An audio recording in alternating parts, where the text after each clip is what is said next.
We are not going to change things by voting harder.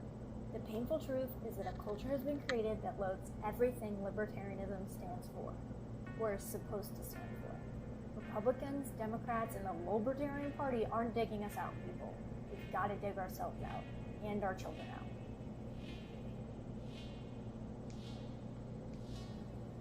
I always laugh when people claim that I'm trad or some kind of live and let live libertarian.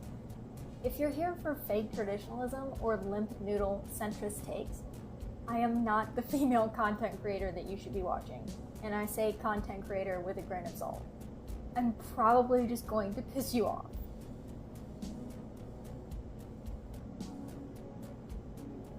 I don't care who you are.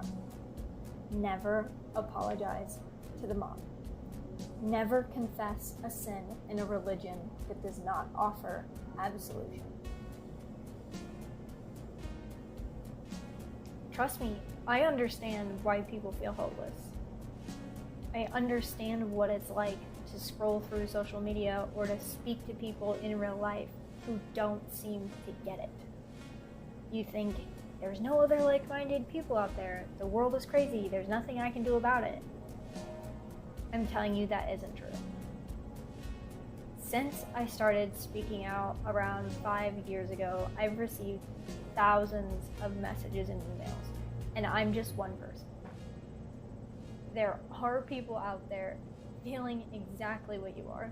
You're not alone, and we are going to change things, and we are going to do that together.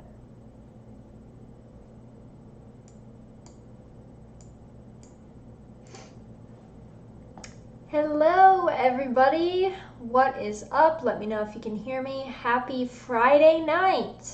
This is weird. We're doing Friday night instead of Thursday night. I know I've been iffy on Thursday night streams lately. I have started going to the gym with my husband and my entire body hurts. But this is a good thing. We've been going for about 2 weeks now and it's going great so far. I'm to the point where when I'm sore from working out, it's a good thing, and I'm not like, oh, I'm sore. It's more like, cool, I'm sore. I'm growing muscles. It's happening. Things are happening. So, how are you all tonight? I don't really have topics planned. We're just going to go with a free-flowing stream, Q&A, talk about some different things maybe, and that's how we're going to play it tonight. So, welcome. I'm about to get my chat up right now for both streams really quick so that I can see you all. And also let me know if you can hear me okay.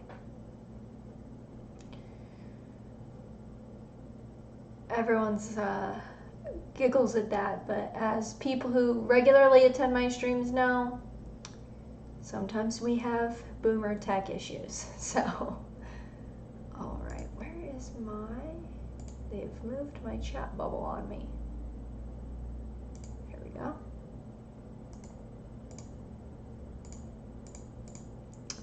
Here we go. All right, now I should be able to see all your chats. Let me make sure the YouTube stream is running good. I saw somebody over on Periscope asked if I could go hug my husband right now. I hugged him before the stream.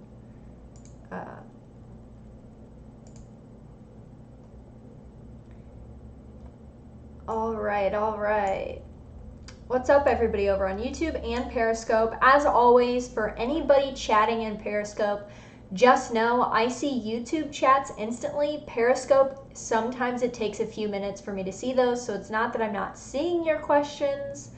It's that for whatever reason, the Twitter Periscope interface with Restream, the program I use, is a little bit iffy sometimes. So that's that. But I will get to your questions, especially tonight. It's just going to be kind of a free-flowing ask questions type stream. So feel free. All right, let's check out the YouTube chat.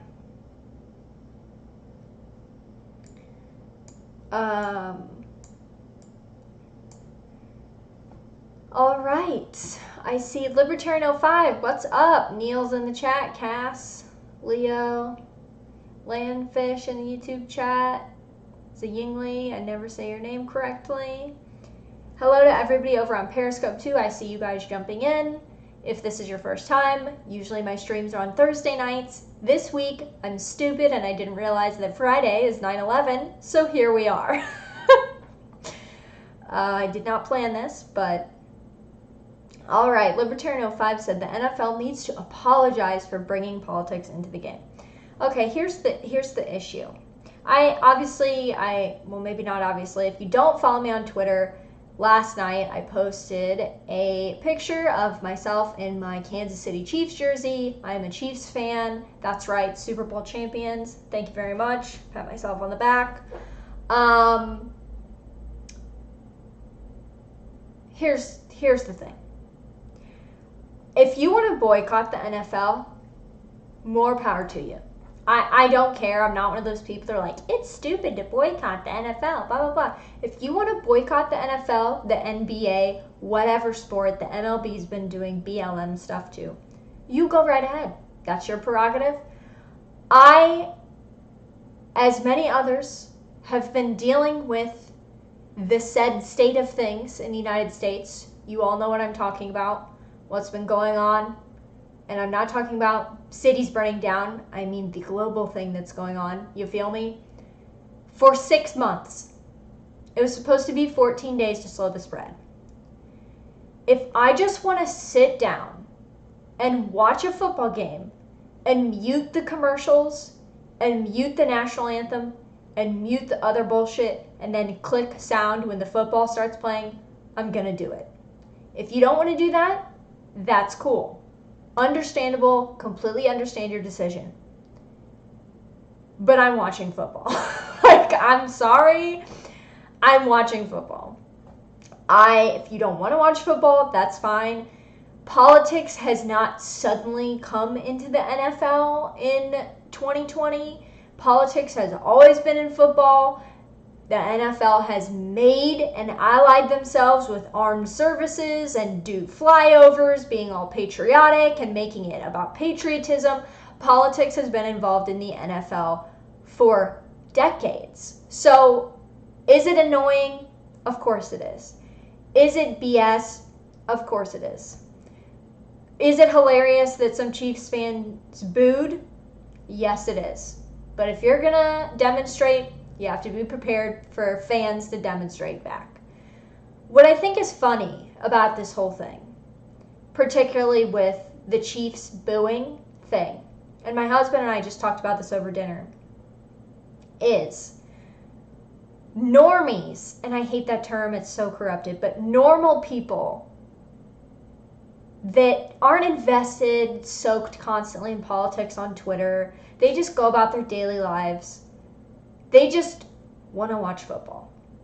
And what sports commentators, and a lot of people online aren't understanding about the fans booing is that, like, normal people don't care about this stuff.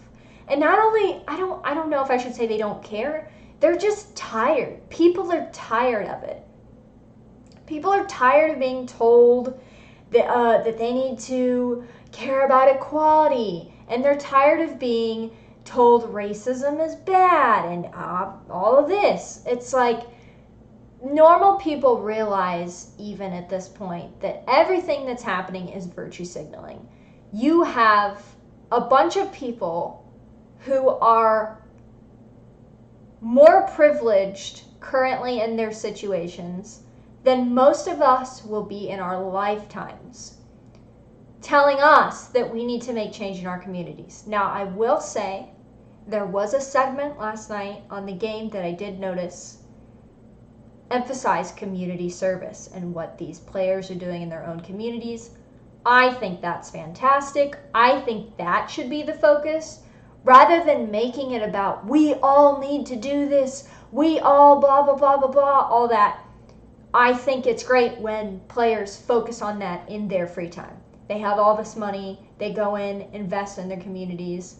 NFL players for a very long time, regardless of political affiliation or what cause they support, have donated to charities, that's fine, whatever. But when it comes to game time, we just want to barbecue and watch football.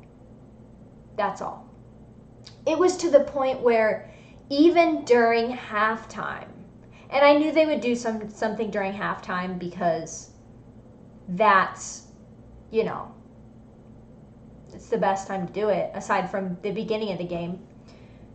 The commentators, the guys announcing the game, were talking about it. And then while the players were playing, they were talking about it.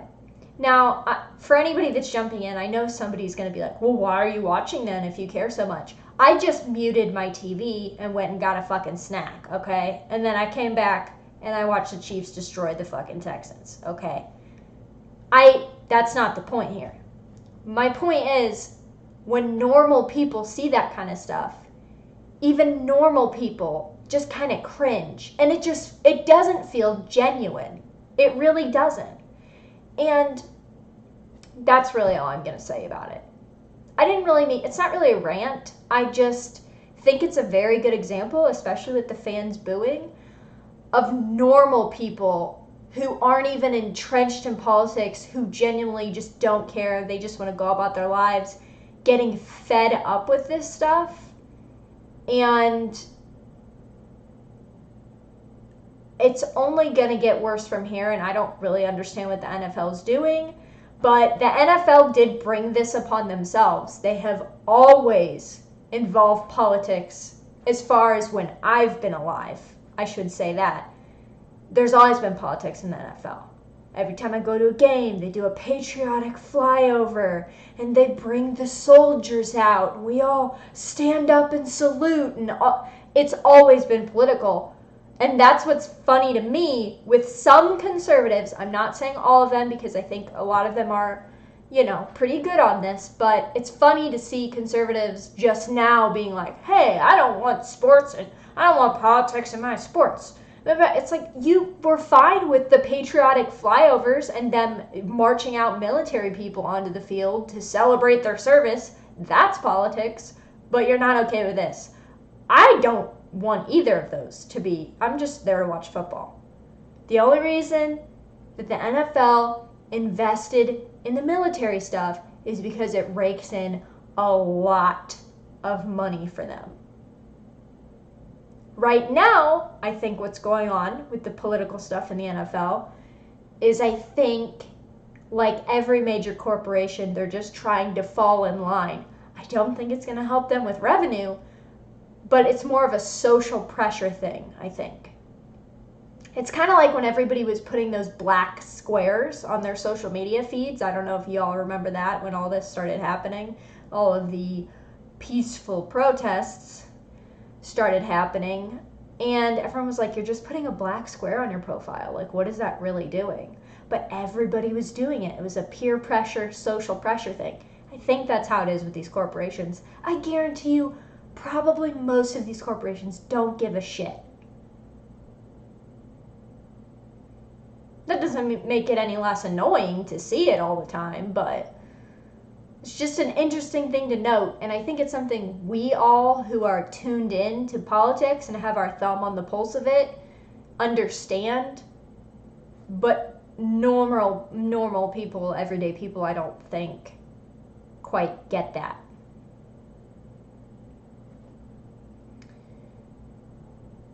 Okay, somebody asked me, who was it?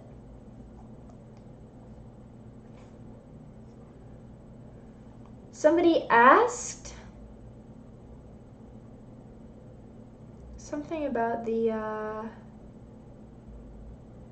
Neil on YouTube asked what my thoughts are on the Dave Smith versus Andy Craig beef/debate. Whew, that is, it was something. So I listened to the debate, if you can call it that. I have several thoughts. So first of all, I couldn't even listen to the whole thing. I'm just going to be honest with you. Because these people like Andy Craig, they're all the same. And I know the NPC meme's overplayed and whatever. You don't even have to know what... I don't even think you have to be tuned into politics. If you're on Twitter long enough and you see these people like Andy Craig, you already know what they're going to say before they say it. It's just boring. It's not even controversial or funny at this point. It's insufferable. They're insufferable people. All of these people, they're insufferable people. And I like Dave. I like his content. I like his podcast. Much like I like some of the other people that these people attack. I guess for me, and Dave has talked about it a little bit on his podcast, I just don't understand why people give these types attention. And here's the thing, I get it. Trust me, I get it. When somebody is, this is why I usually wear my hair up.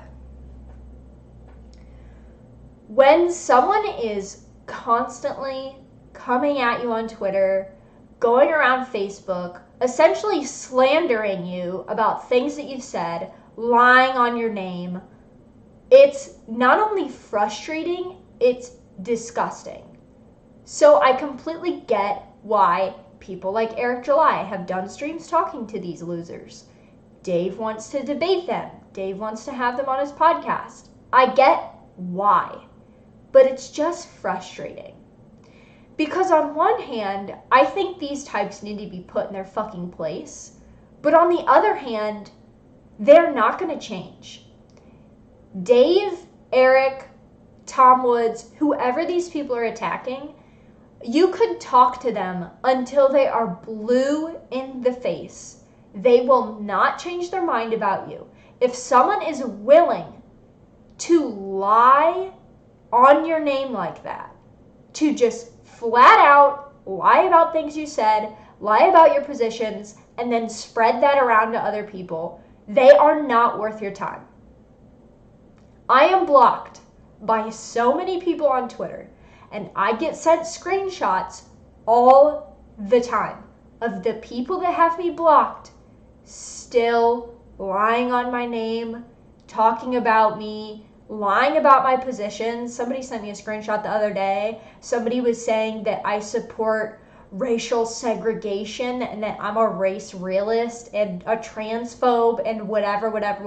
I've never even, I don't think, publicly talked about any of those things on my Twitter. That's not really the focus of my Twitter, but those people know that. It's these people who lie on your name, whoever you are. You could have 800 followers. This isn't even me saying that big accounts shouldn't give these types of people attention. This is me saying, and I fall into this too, you're not going to change these people's mind. At a certain point, sometimes people just decide to not like you, and when they get called out and asked why, they will make up whatever reason they need to justify it to other people so that they don't look like the bad guy. So for example, this Andy guy was saying all the typical things people say about Dave Smith, whatever. And like I said, that's why I personally got bored. It's no shade to Dave. It's no shade to anybody that takes the time to engage with these people. Like I said, I fall into it too. You're not going to change these people's mind. I just feel like a broken record at this point. And when it comes down to it, to be quite frank, these people are losers. Like, that's why Tom Woods calls them the loser brigade. I don't really know that much about Andy. I'm just talking about anybody in general. Anybody, not even left libertarians, whatever. Anywhere on the political spectrum. Anybody. Anybody that's willing to lie about someone like that, then to spread it around and constantly be in their ear, calling them all sorts of names like they're 12 years old. Some people are just like that. And there are many times that people have said and done things to me, and blocked me, I could have, and I went through a phase where if someone blocked me on Twitter, I'd post a screen cap of it. And sometimes I still do if it's like a funny and I, said something to a leftist or something, I'll post it if it's funny. But I'm talking about people that supposedly agree with me, like libertarians or conservatives. There are so many times that I could have posted a screen cap and been like, look at this idiot. They just lied about me. I don't care, because you're never going to convince those people. It only makes you look like the bad guy. Because once people decide, and this is a very hard pill to swallow, especially for women, I feel, but really for any public figure. I shouldn't say especially for women, but women tend to be a little bit more bothered by social exclusion than men. Oh, is that sexist? Sorry. But one of the hardest pills to swallow when you get above like 1,000 followers on any social media platform. You could say something to set someone off, and from then on, they're just not going to like you. There's a lot of times where I'll tweet something very mild. I'll just tweet about McDonald's, or I'll tweet something, and someone will respond very nasty to me. And I'll go and search our names on Twitter, and sure enough, 3 months ago, 4 months ago, whatever, I have gotten into a disagreement with this person. And the only reason that they're coming at me nasty now is because we had a disagreement. 9 times out of 10. So, like I said, broken record, you're not going to be able to change people's minds like that. You're just not. And yeah, I'm sure it's really fun for Dave, and I know it's fun for Tom Woods and Eric. Monetize your haters. I completely support that. If they want to do it, that's cool. Sometimes, I think it's funny to poke fun at people too, but especially these left libertarians, they thrive off of it, because none of them are successful. And this isn't me claiming to be successful. I'm talking about people who attack actual people who do things, not just me. I just tweet and wear costumes sometimes. But they always attack the most effective, successful people in the libertarian movement. There's a reason for that. That's all I'm saying. So I would encourage you not to engage with these types of people. As funny as it is to listen to Dave and all these guys debate these people, and it's funny to see them get dunked on, you're just giving them what they want. They crave that attention so bad. And like I said, I understand when someone's flat out lying about you. It is truly enraging to watch people just lie about you, especially people that you haven't interacted with. Because it's one thing if you get into a disagreement with someone on Twitter and then they decide not to like you, but then to watch other people pile on and say, oh yeah, they believe this, and it's something you've never even said, and they just pulled a rabbit out of a hat, and you're like, I've never said that. Where have I ever said that? And then someone else chimes in, yeah, I heard that too. It's like, are we 12? What? And it's especially upsetting to see libertarians do it, because you hope that they're more intelligent than the average person, but guess not. Yeah, it's just, sorry, didn't mean to go on a rant there, but it just drives me nuts. These people are all the same. They don't care about truth. They don't give a fuck about libertarianism either. Because I'm sorry, attacking the most effective people at spreading the message of libertarianism, it's not good for libertarianism. It's just not.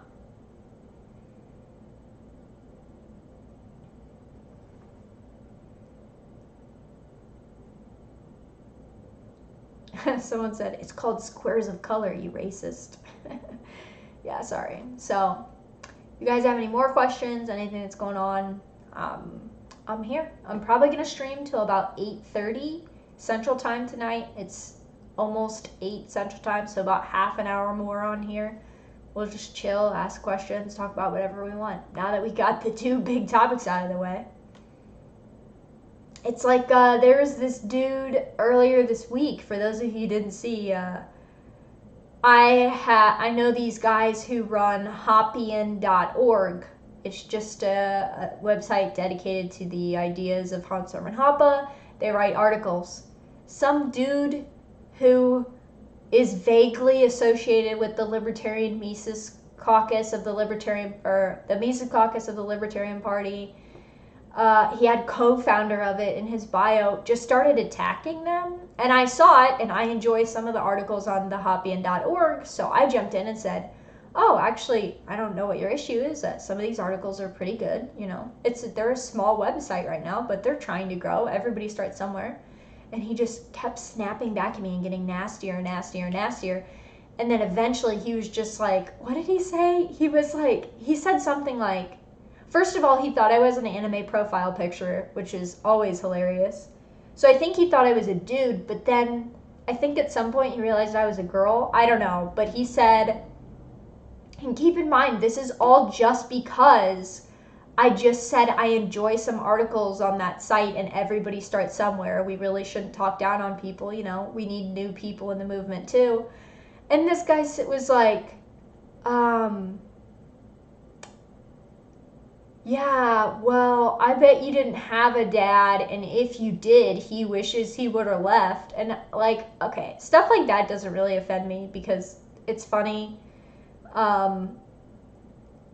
It's just such a generic thing. And I mean, yes, you could probably throw a dart at a dartboard and you're probably going to hit a girl with daddy issues, especially that cosplays, so I get it. But anybody that knows me on Twitter, that was really funny. And he was just so nasty to me. It was just a really good example of how people in the Libertarian Party expect you to be civil and to optics cuck and don't want you to say anything nasty, but the moment you disagree with them, they'll attack you and say the nastiest shit ever. Who does that sound like to you in the current political sphere? Doesn't sound very fucking libertarian to me, but whatever. Sounds a little leftist to me, but okay then. So that was just funny. That was just a good example. Normally I wouldn't respond to that kind of person, but this guy deserved it. Ziyingli said, I think they're just triggered that you don't want to date outside your race. Well, I mean, I'm married, so yeah, I'm not dating anyone, but I don't know why that's triggering. Why is that triggering? If you don't want to date me, which, sorry, you can't, that shouldn't be triggering, right? Why would that be triggering? It's so funny to me. I also don't know how that equates to me supporting segregation, but whatever. We will get to the cuties debacle. I will talk about that. We can't not talk about that at that point. Pusty said, on YouTube said, wait, you're not a dude behind an anime waifu, so no penis on stream? No, sorry. That's against YouTube terms of service. Mort from Pratchett on YouTube said, how long did you try to go to college for? I attended college for 5 years. Like, more like 4.5. Almost 5 years. Yeah. It was horrible. Like, legitimately some of the worst times of my life. If it wouldn't have been for me getting involved with Young Americans for Liberty when I was in college and discovering libertarianism, I don't know where I would be, to be honest.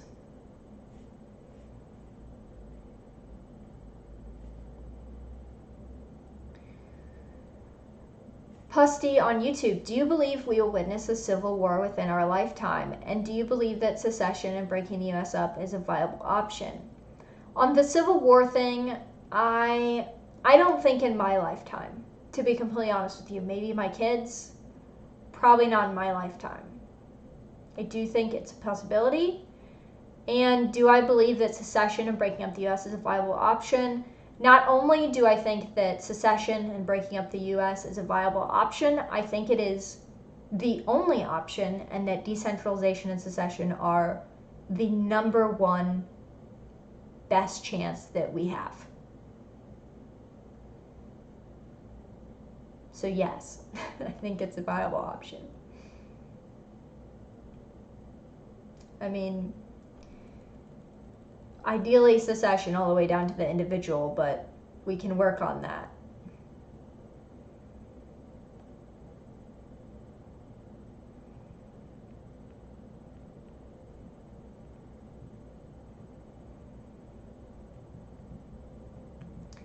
So, the cuties debacle. There are some words I'm not going to say. You'll know what I mean. So, I made a thread today, and this is kind of an angle about cuties that nobody's really talking about.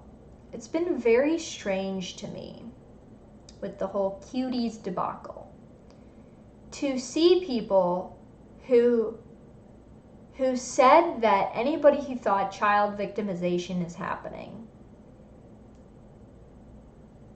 they would call people who talked about that conspiracy theorists. And now, those same people who said that a child victimization problem isn't real, anybody who believes it's widespread is a conspiracy theorist, are jumping on board praising a movie with kids twerking in it because it shows the problem of over-sexualization of kids, and we should support it because of that. It's like, whoa, whoa, whoa. You people just told us mere months ago, last year, has been telling us for years, don't pay attention to the man behind the curtain. There's no over-sexualization problem in America. But now all of a sudden this movie comes out critiquing it and you're all on board? I thought it wasn't a problem. Oh, it is a problem? Oh, do we want to seriously talk about it then? And who's behind it then? Or no? Yeah, so that's my point about it. Yes, one of the guys who ran the Sundance Festival, which is where the movie premiered, is an offender. Put it that way. Was arrested. But, you know, we know that in the film industry, this stuff goes deep, and it's not just with kids. It's with, you know, there's a reason that Me Too is a thing. Of course, the disingenuous thing about Me Too is all these actors and actresses stood by for decades while people were victimized. I personally think there's something, or there's someone that Harvey Weinstein and all these guys pissed off. And that's why they got thrown under the bus. And they're the predators. And now that we have them, we've taken out that trash. It's not a problem anymore. So maybe that's, I don't know. I get social critiques and all that. But at the same time, like I said, I've just, basically what I said on Twitter, I'll say it again. Pay very close attention to who is allowed to say when things are a problem and who sweeps regular everyday people to the wayside when they point out that some things are a problem. And this goes with anything, not just the child stuff that's going on right now, not just the cutie stuff. This goes with a lot of things. If it is not mandated an issue by the government or the corporate press, it doesn't exist to these people. And that should terrify you. Truly, it should terrify you. And not only that, but if you bring it up, they'll point at you and call you a conspiracy theorist. But then when some Sundance indie film comes out critiquing it, you know, then all of a sudden the corporate press is saying it's a good thing. Oh my gosh, this is so horrible. We need to talk about it. Watch this film about it, whatever, whatever. Pay very, very close attention to who talks about things, when they talk about them, and when not, when it's not acceptable for you to talk about them. That's all I'll say about that.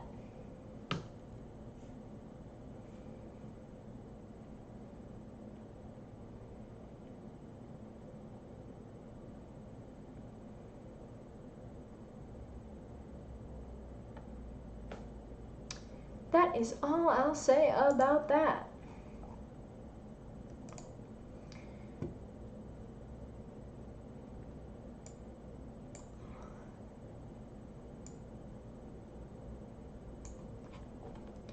I also did think it was like, this is in the same vein. Neil just brought up in the YouTube chat. I sent out a tweet earlier this week about the New Yorker said that people being concerned. I don't want to put words in their mouth, even though I'm pretty sure the words I would put in their mouth are probably better than what they actually said. But I'm going to find the article really quick because I don't want to put words in their mouth.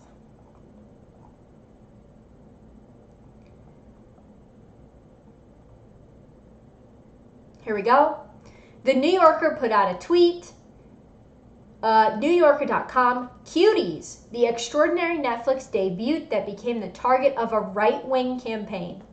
And then their subtitle on tweeting this article out was, Cuties, which has angered scandal mongers on the right, is a story of a girl's outrage and defiance of a patriarchal order. So that's a whole lot of buzzwords, but I said the media framing the right as the ones being against anything even remotely perceived as child exploitation is a bold move, Cotton. Let's see if it pays off. Very strange. Very, very strange. But like I said, this speaks to the point I just made. Pay attention to who is allowed to talk about things when. That's all I'll say. Also, okay, let's presume that the Cuties show is not as bad as right-wingers are painting it as, or people that are angry about it are painting it as, and whatever. If there is even remotely a chance that a child is being exploited, isn't anger justified? Even if it turns out to be wrong? Like, isn't it better when it comes to children and safety of children? Is it not better to err on the side of caution and try to call things out that we think are wrong? And then if it turns out, oh, you guys overreacted, whatever, then backtrack? Would you not want to overreact to that thing potentially being or happening? Very, very strange. Niels in the YouTube chat said, these are the same leftists who rage about Catholic higher-ups messing with kids. Yeah, it's always strange, the Catholic thing. I'm Christian, I'm not Catholic, I'm a Lutheran, but children are vastly more likely to be victimized by public school officials where they go to school than they ever are in a Catholic church. But you don't hear them talking about that, do you? No, you don't. I've talked about that on stream before, though, I think. None of them care. They don't care.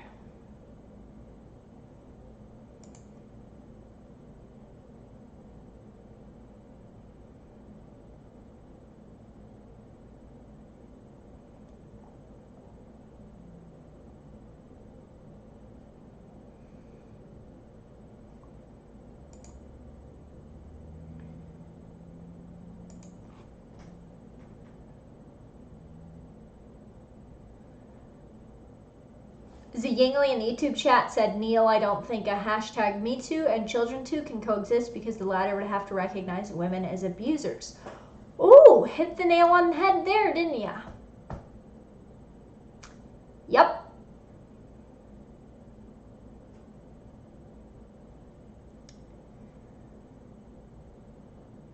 Not the Wolverine on YouTube chat said, what's really odd is most of the legacy media hasn't reported or at least made a big deal about all the kids that they freed.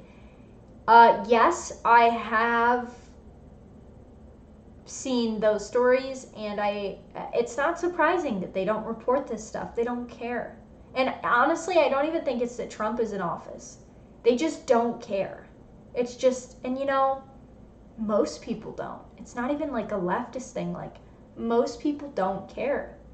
Most people don't want to put in the effort. They don't want to research how public schools is most of the time the first place a child will experience violence in their lives. They don't want to research this stuff because do you know what researching any of this stuff would mean? It would mean looking in the mirror. It would mean looking at your own parents many times and saying, hey, I did something wrong. Hey, my parents didn't do this right. They did this wrong. I want to do better. I want to be better. And that's why some people will never do that.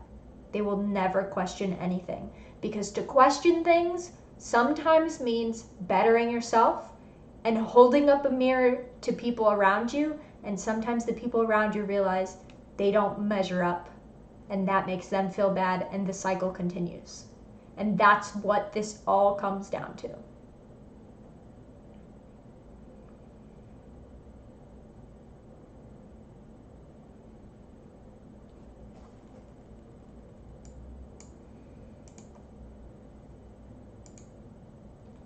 It is sad, but it is true.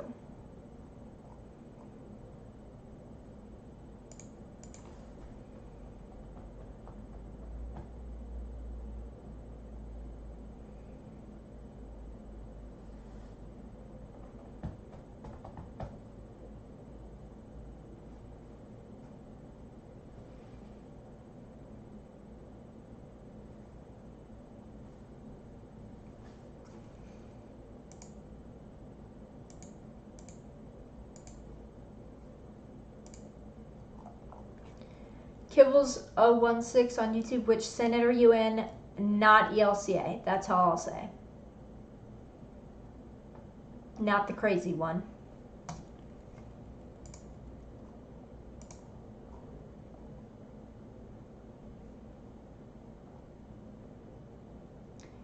Mad Merlot on YouTube. How about teachers narking on students distance learning? Yeah, I mean, it's been, I tweeted about this too, the homeschooling thing. It's been crazy to see people defending so many things. So I'm gathering my thoughts here. It's been really crazy, obviously, these past 6 months. And I think one of the craziest things about this past 6 months has been there is such room for change because of what we're going through right now in this country.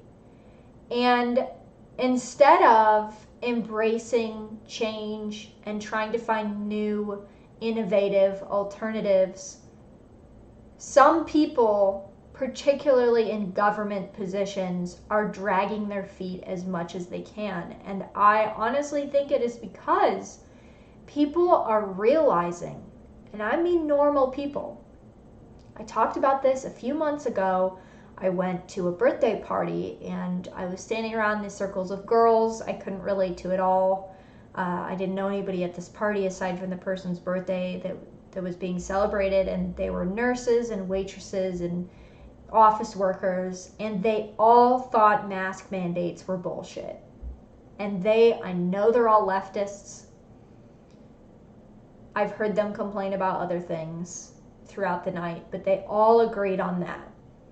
There is such capacity for change right now in this country, and the only ones dragging their feet are government workers, government officials, and government at large, local and federal. That should tell you something.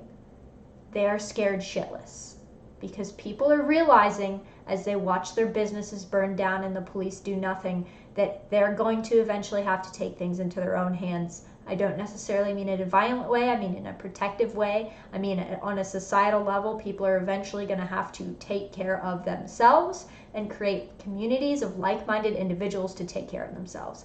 It's not going to be a formal governmental system anymore. And the officials know that, and that's why they need to create the illusion that government is the only thing that can protect you. All these mandates and all these rules, they're the only things that protect you. Once that's gone, you're dead. That's what they want you to think. And for some people, they're doing a very good job of scaring people. But they're wrong. And more than ever, more and more people are realizing that they are wrong. There's other options here.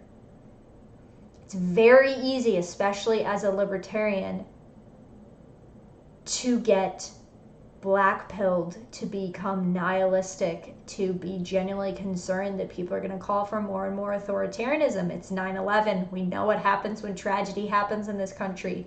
Government uses it as a ploy to gain more power. We are seeing it right now. But there's also capacity to talk to normal people about secession. Talk to people. You don't have to go be autistic libertarian about it. You don't even have to tell them you're libertarian. Just say, wouldn't it make more sense to localize these decisions? Don't you think our community should be deciding what's best for our neighborhood, for our city, for our suburb, for our state? Doesn't that make more sense to you than people thousands and thousands of miles away that know nothing about our day-to-day life? What do you think? And you will find, and I have found, that people, the gears start turning. They start thinking about it. They start to think, yeah, you know what, you're right. Why is the state school board telling me what I can and can't do with my kids right now? They're making me educate them now anyway, so why don't I just do it full time? They get on the state website, they pull their kids out of state schools. Do you know how scared governments are right now? I'm being completely serious. They are scared shitless. But you know who doesn't have to be scared? We don't have to be scared, because there are more options than ever before to have these kinds of conversations with people, to take your child's education into your own hands, to say to your boss, hey, I really like this remote working from home thing. I would like to do it full time. I think it's a great idea. Just a suggestion. Then, because you're working from home, maybe you can start your own business, become an entrepreneur. Then maybe you don't have to work that shitty job that you hate anymore. You can be a self-made person. There's all kinds of possibilities. It's really scary out there right now. Like I said, it's been 6 months. It was 14 days to slow the spread, but this has been 6 months. Normal people have had 6 months to sit there and stir on this and start to question what's happening, and if it's really good, and if it's really correct, and if it's really moral and right. And a lot of people are standing up and saying, no, this is not right. And that's encouraging. Honestly, it's really encouraging to me. I have my days where I get black-pilled, but it's been really encouraging over these past 6 months. And people have been asking how I'm doing. There are days where it's so frustrating and it's so easy to get nihilistic about all this, but you know what? The gyms in my area opened in like July. I'm using this time to better myself physically, mentally, any way that I can. You can do the same thing, and you can convince your family to do the same thing too. So try to focus on that stuff. Don't focus on all this bullshit. And I get complaints all the time. Oh, you're so negative on Twitter, blah, blah, blah, blah, blah. First of all, they don't watch my live streams. Hello, I'm just here to tell you everything's okay. And it's going to be okay. And I say all the time on Twitter, too. I really do have... It's so... As things seemingly fall apart in American society, we live in a society, I have more hope than ever before that a libertarian society is possible. I do. I really, really think that.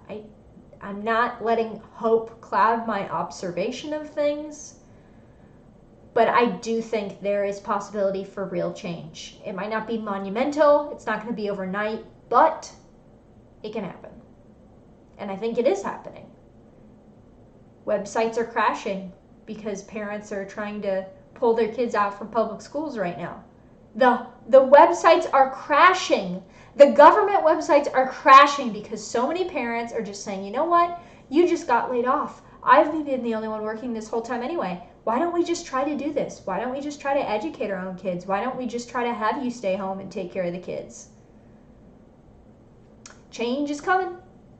And there's nothing government can do to stop it, because one way or another, the human spirit, the American spirit is resilient, and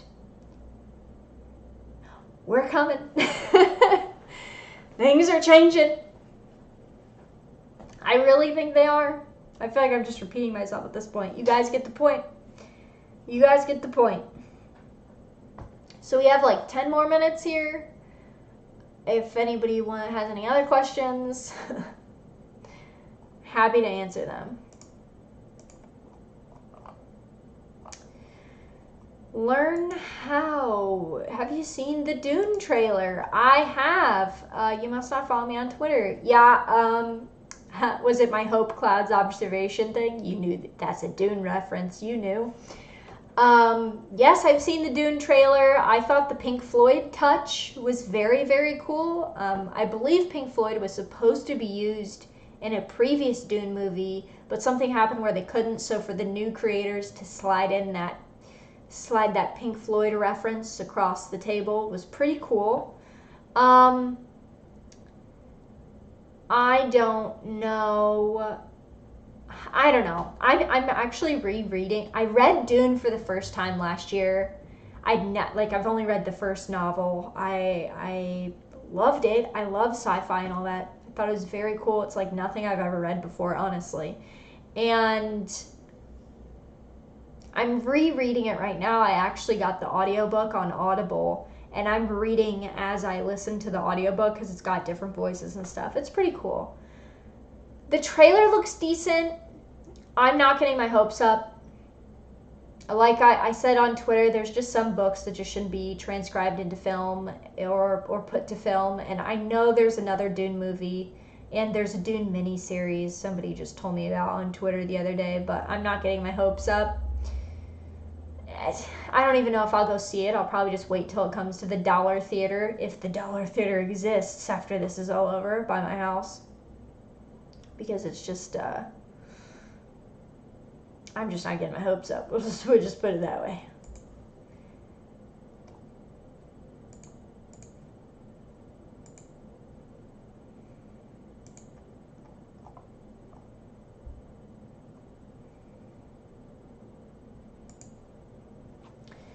How good is the Dune series? Someone said, I feel like reading it. I've only read the first Dune book. I have not read any of the other ones. I love the first novel. It's very good. I'm rereading it right now, like I said. I can't speak to the other Dune novels, but I have heard that anything that Frank Herbert himself wrote is good. Anything besides that is not so great. That's what I've heard. Like I said, not firsthand experience. I've only read the first novel, but there's actually a Twitter. Let's see. There's a Twitter.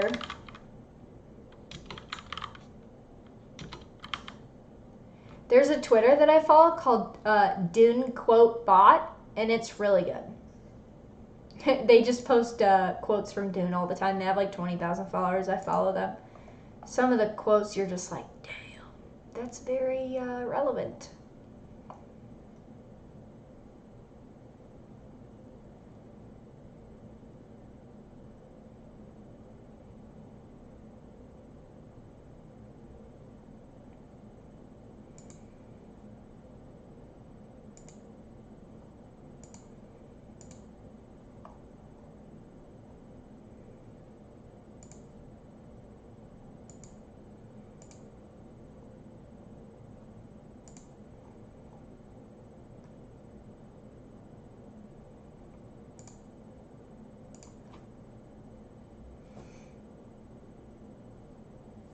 So consensus seems to be that through the third novel is pretty good.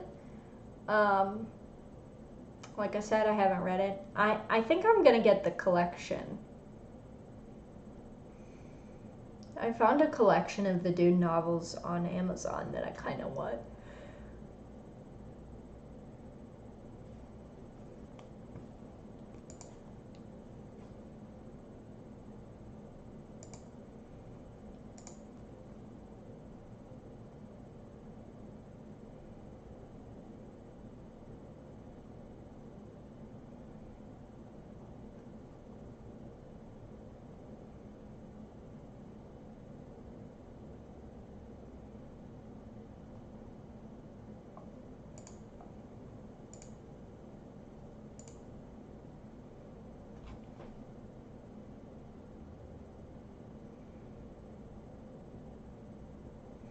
Yeah, Lord Byron on YouTube said, I'm on the last book at the moment. It's pretty interesting, but very far removed from the original since it's thousands of years afterwards.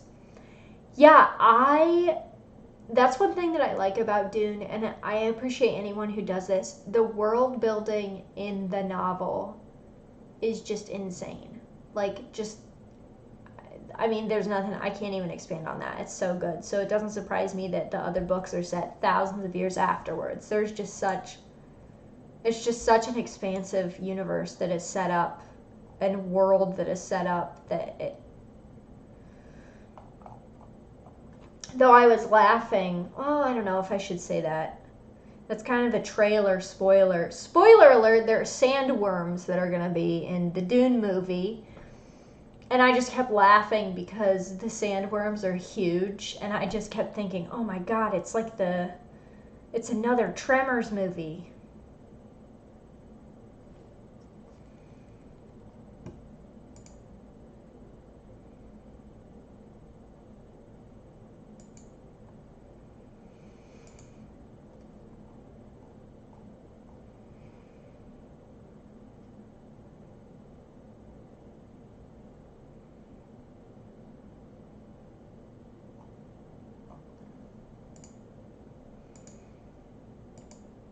All right, it is almost 8:30 Central Time. I'll be hopping off of here in a few minutes. So if you have any other questions for me that you want to get them in now.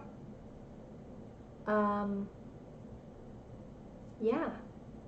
We've had quite a varied discussion here tonight. We talked about cuties, we talked about Dune, we talked about left libertarianism, because that's a thing apparently.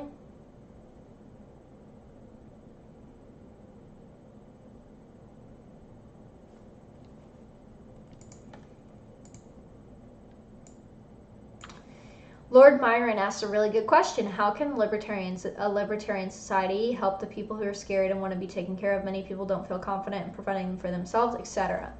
See, this question gets brought up a lot, and I think it's it's a very silly reason why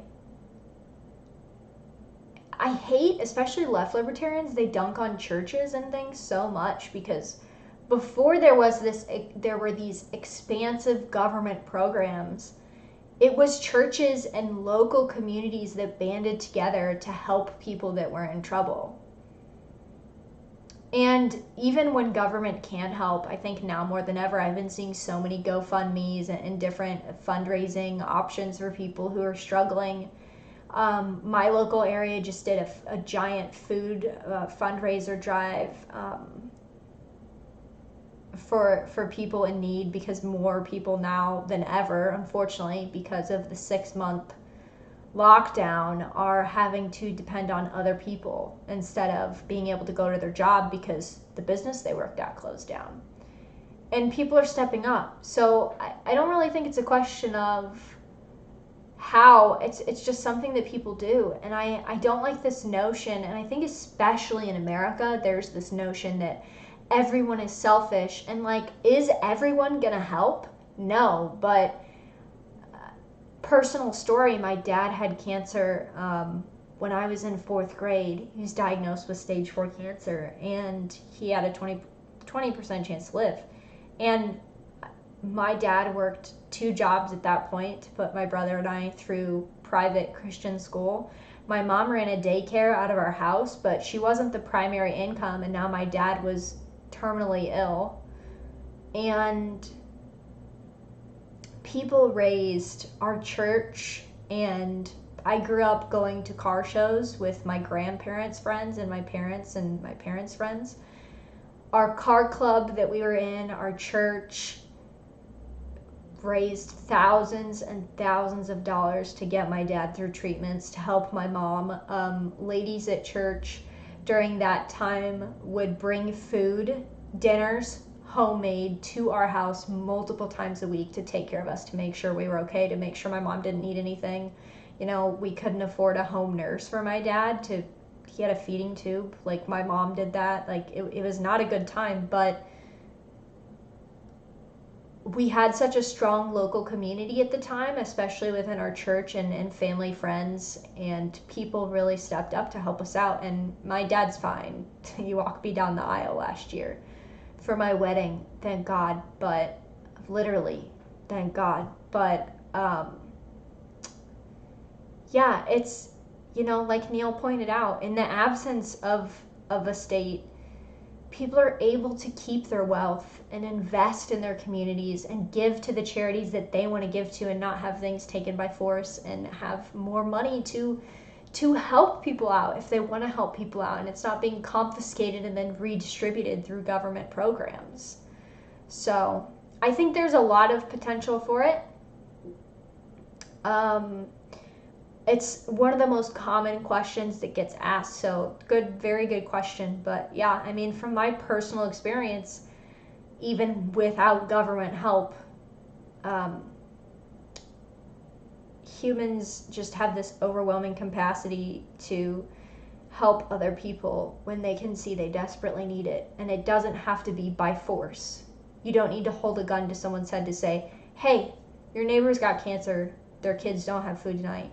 Why don't you bake them something? Why don't you take something over there? You don't need government to tell people to do that. You just don't. And in fact, it inhibits that. I know you guys have seen all those stories of people, of churches or regular community charity groups trying to bake and take food to homeless people, and the government coming in and throwing all the food out because they might be trying to poison the homeless people. And we can't have churches coming out taking care of homeless people, because then they wouldn't be incentivized to get on government aid, right? So a lot of the times government programs really inhibit, or they prevent things more than they help anyone. They make things harder. And I think that's why it's so silly. So many people get wrapped up in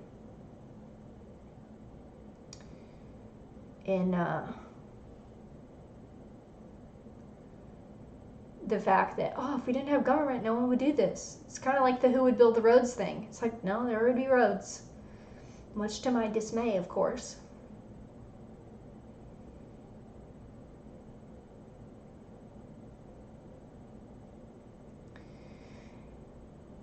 Neil on the YouTube chat said, people have this weird myth that libertarians view people as atoms, which is absolute bullshit.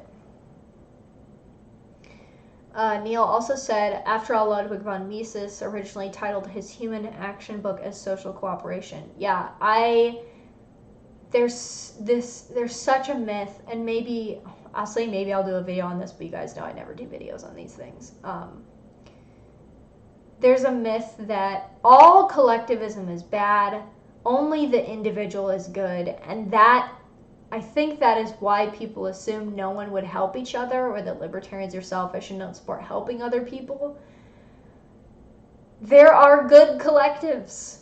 There are really bad, nasty individuals. It goes both ways. The family unit is a collective. I mean, extended family too, collective. Church group, charity group you're in, collective. Like, it's just such a stupid thing, and libertarians get so caught up in that. I used to too, when I was just a baby libertarian. I would say, collectivism is cancer, and it's like, yes, to a certain extent, sure, but well, I could go on for another hour about that. So Learn How on YouTube says, saw a video on YouTube about a whole neighborhood would buy all the donuts from donut stores in the morning and take that and every day so that the owner would go home and take care of his sick wife. Yeah, there's so many stories like that, and that's why I said earlier in the stream, it's so easy to get black-pilled and nihilistic about this kind of stuff, but things usually aren't as bad as they seem. And just remember that when you get demoralized, what they're doing is working. I've posted this many times, but there's this picture. It's a vaporwave picture, and there's a little sprout, a little tree sprout coming out of the ground, and it said, if the situation was hopeless, the propaganda would be unnecessary. So just try to remember that. So it's 8:35. I think I'm gonna hop off of here. It's very past 8:30 now. Thanks for hanging out on Friday night. Like I said, usually I'll be sticking to Thursday night comfy streams, not Friday night. Streams may be a little different now. They might be shorter, they might be longer, it might be on a different day, but you can always look at my community tab of my YouTube channel here at Mac and Liberty if you're over on Periscope. Usually I will make a tweet whatever day I'm streaming, and that's how you'll know when I'm streaming. So hopefully this stream has been a little bit of a white pill. I feel like we talked about some pretty dark stuff, but I feel like we're ending on a really good note. I hope all of you have a great weekend. Go do something productive, or just go be comfy. But just remember that by bettering yourself, you are helping to promote libertarianism. And you're just making yourself better, and you're going to feel better about it. So, but things can change. They're going to change, and I think they're going to change for the better. And stay comfy. Oh, also a final note. All of my streams are uploaded to my YouTube channel after the stream ends. So sometimes it takes about an hour for it to render. If you're watching this back, thank you for watching the stream back if you couldn't catch it live. But everybody have a good night, and I will talk to you probably next Thursday.